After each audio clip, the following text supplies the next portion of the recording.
Hey everybody, I am Brad Senkiw. Welcome into the All Clemson Tigers basketball show. Got some breaking news to get to here on a Sunday. I'm deputy editor over at allclemsontigers.com, part of the Clemson Maven multimedia platform for all things Clemson Tigers. Before we get started and get into the breaking news, please do us a favor and hit the subscribe button, like and comment as well if you can. Definitely, if you like these breaking news videos, we want to know about that. So, you want to hit the subscribe button, make sure you get all of our breaking news videos all the time. You can also go to allclemsontigers.com. Let's get right into it. Big breaking news for Brad Brownell in the 2023-24 Clemson Tigers roster as they picked up a big transfer portal ad this morning with Joe Girard, the former Syracuse guard, announcing that he will be joining the Clemson Tigers for the next season. Girard played 4 years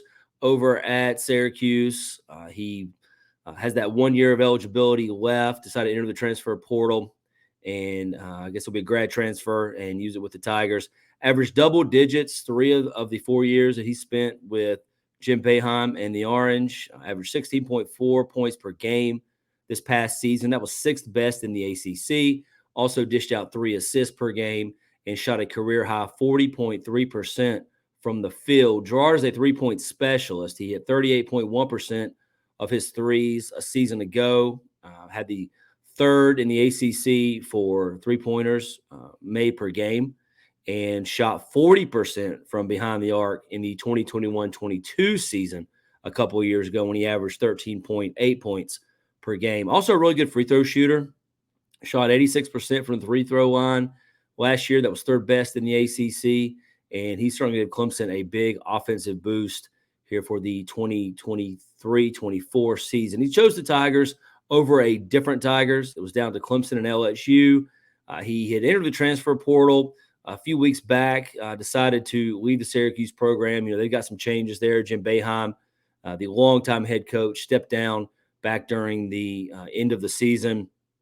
And so I guess Girard kind of wanted a fresh start, spend one more year elsewhere before he takes his chances at the pro level, whether it be NBA overseas or whatnot. But he felt like he had one more year at college he wanted to explore and enjoy, and he picked Clemson again over LSU. So certainly affects the ACC, certainly affects Clemson in a very positive manner. I always think Girard as one of the top 3-point shooters in the league. Very dangerous guy who's going to fit in, I think, very well with PJ Hall. Now, PJ Hall hasn't ultimately said for sure that he's coming back to Clemson, as he is testing the NBA draft waters, but a lot of signs, I think, point to him coming back and being a part of the team once the draft process is over. There's no reason not to go through the draft process, and that's what PJ is doing right now. So I think you'll expect him, you would expect him to come back probably and play another year for Brad Brownell. So Girard gives Clemson that outside three-point shooter to match up with Hall, so it's a lot harder to double team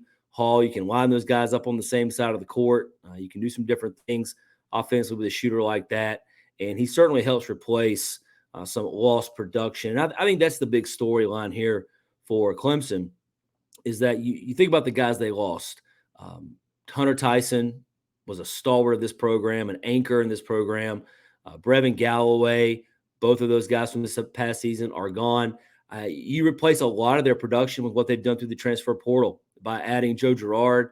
He now becomes your top 3-point shooter, which is what Hunter Tyson was a year ago. Brevin Galloway was second on the team in three-pointers taken. So you kind of got one guy to kind of fill in that role. They brought in Jake Heidbreder from Air Force. We'll see where he fits into all this. It's obviously a big step up from the Mountain West Conference, but he's a guy that kind of helps ease some of that production left behind as well.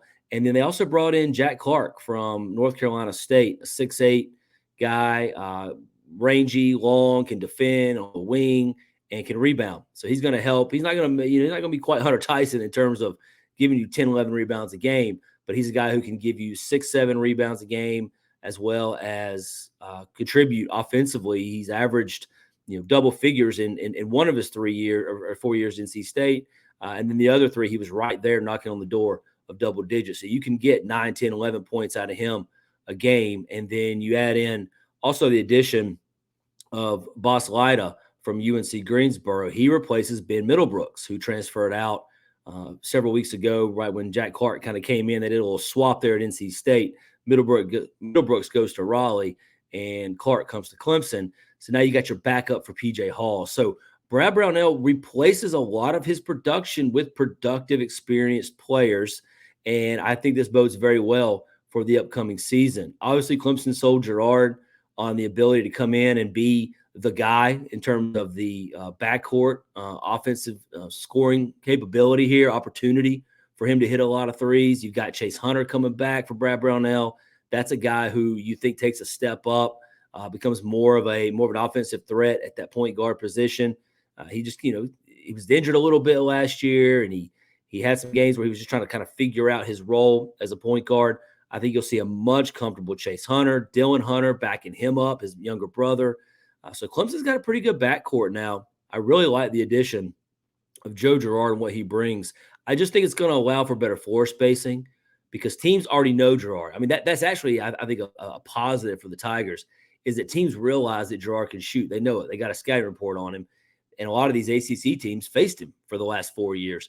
So now they're going to have to change their strategy. And, there's going to be some floor spacing opportunities for Chase Hunter to get to the basket, opportunities for PJ Hall down in the post. You might not be as quick to double team him as much with Joe Girard sitting there on the outside knowing that he can hurt you. So really, really important pickup. Excuse me. Really important pickup for Brad Brownell in this Clemson basketball program as they try to retool and repiece things and hope for a better outcome in the next season. Obviously, Tigers came up just a hair shy of making the NCAA tournament this past season, lost in the first round of the NIT. They don't want to go to the NIT. They don't want to be back in that position. They want to make the NCAA tournament. I think Joe Girard is the guy who can help them do that, and I think it was a great pickup for Brad Brownell and the Clemson Tigers. So, again, Joe Girard has committed as of this morning on a Sunday to Clemson, where he was on campus a couple of weeks ago with a visit. And I think that certainly all signs pointing very positively in the right direction for Clemson men's basketball for the coming season. So give Brad Brownell credit and his staff for going out and assembling what looks like a pretty good rush. I don't think it's vastly different from last year. I don't know that I think some of the pieces may be considered upgrades. I think Girard, he's not going to be quite Hunter Tyson, but you brought in several guys to sort of fill the void left behind by Hunter Tyson, and they're also maybe more specialized in what they do as well. So I think it'll all work out for Clemson basketball. I don't think they'll be picked. I think it was 11th last year preseason in the basketball poll. I don't think they'll be there. I think they'll be a little bit higher than that as they head into the 2023-2024 season. But Joe Girard headed to Tiger Town to play with Clemson in the upcoming season. Thanks, everybody. Make sure you please, again, hit that subscribe button. Leave us a comment and get more breaking news as well. Make sure you are subscribed to all Clemson Tigers, and we certainly appreciate you being a part of today's quick show. And make sure you go to allclemsontigers.com as well. We got a lot more going on this week. We got the Monday chat with Jason Priester tomorrow, Monday live at 7 p.m. Make sure you're on there. If you have any questions, you can get in with him right here on YouTube. So thank you again, and hope you have a wonderful rest of the day. Take care.